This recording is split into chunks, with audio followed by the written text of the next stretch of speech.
तो ये रहा एंट्रेंस गेट, ये मेन रोड है और ये रहा इसका एंट्रेंस गेट। तो आप इस तरह से जाना पड़ेगा आपको तकरीबन 500 से 600 मीटर सीधे, जो मेन रोड छोड़ के दक्षिण साइड में आपको ये मिलेगा ये जगह। तो इस तरह से रहा रास्ता भी, आप देख सकते हैं कैसा है।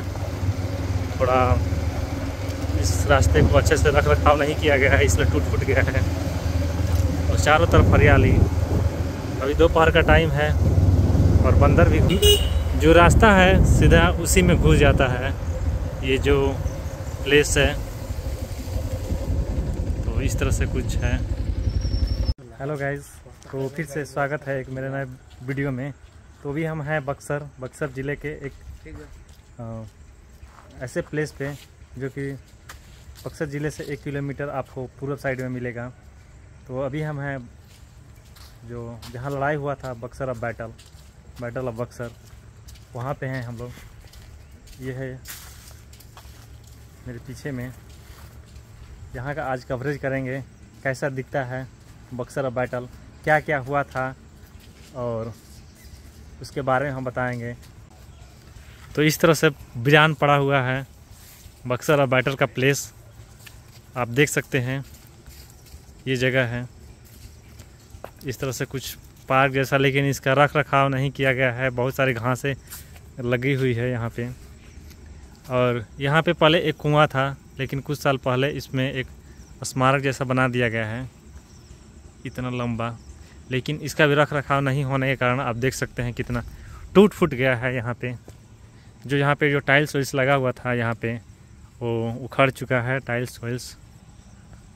और इस तरह से कुछ दिखता है बक्सर बैटल का प्लेस। इसके बारे में आपको बताते हैं कि क्या क्या हुआ था। इसी जगह से ने डिसाइड किया कि भारत पे कौन शासन करेगा।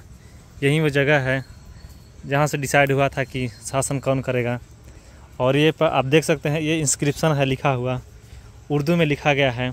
ऐसे ऐसे शिलालेख हैं और इसको खुदाई करके लिखा गया है। और ये सब भी है पत्थर। ऐसा कहा जाता है, लोगों का मानना है, लोग बोलते हैं कि यहाँ पे पहले कुआं था और जितनी लड़ाई हुआ तो जितने भी बंदूक और जितने भी गन और जितने भी जो बारूद और सब जो था इसमें दफन करके इसके ऊपर तोप दिया गया इस पत्थर से, ऐसा लोगों का कहना है। लेकिन लोगों का कहना है कि इसमें जो है पत्थर आप देख सकते हैं नीचे में पत्थर जो है, पत्थर से जितने भी गन थे, जितने भी जो युद्ध का सामान था इसमें रख के तोप दिया गया। और इसमें बहुत सारे लोग मरे, अनगिनत लोग मरे। आप मेरे पीछे देख सकते हैं ये जो बड़ा बड़ा पत्थर है जो शिलालेख, इस पर इंस्क्रिप्शन किया गया है कौन क्या हुआ था।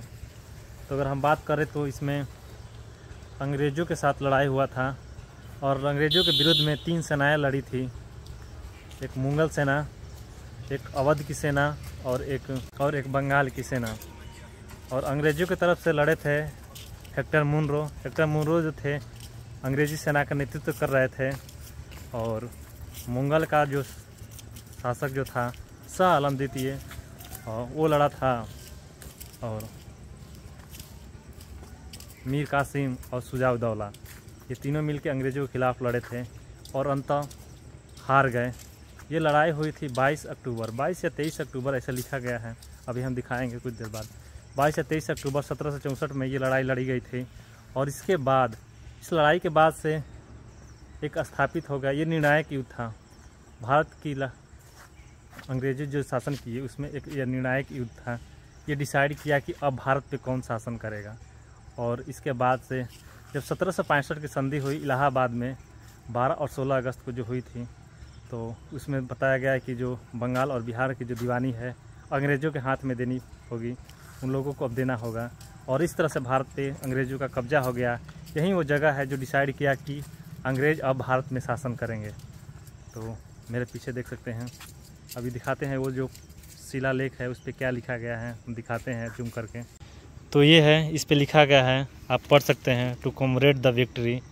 इस पे लिखा गया है मेजर हेक्टर मुनरो और over Sujauddaulah, Nawab Wazir of Awadh in the Battle of Buxar, fought on the field on the 23rd October 1764 by AD, by which was Diwani of Bengali, Bihar and Odisha was finally won for the British। तो इस तरह से लिखा गया है। अभी कोई एक जगह है वहाँ पे हिंदी में भी लिखा गया है। तो इस तरह से कैंपस है, आप देख सकते हैं रख रखाव नहीं है, इसलिए ऐसा दुर्दशा हो गया है, यही हालत है। और जो ये युद्ध स्थल हुआ था लगभग इसमें भारतीय की तरफ से लगभग 40 से 50 हज़ार सैनिक लड़े थे और अंग्रेज़ों के पक्ष से सिर्फ 7 से 8 हज़ार सैनिक लड़े थे। लेकिन फिर भी अंग्रेज़ों ने इसको जीत लिया, इस युद्ध को जीत लिया, क्योंकि मेन कारण ये था कि जो अंग्रेज़ी सेना थे वो मजबूत थे और उनमें बहुत सारे तकनीकी ज्ञान था।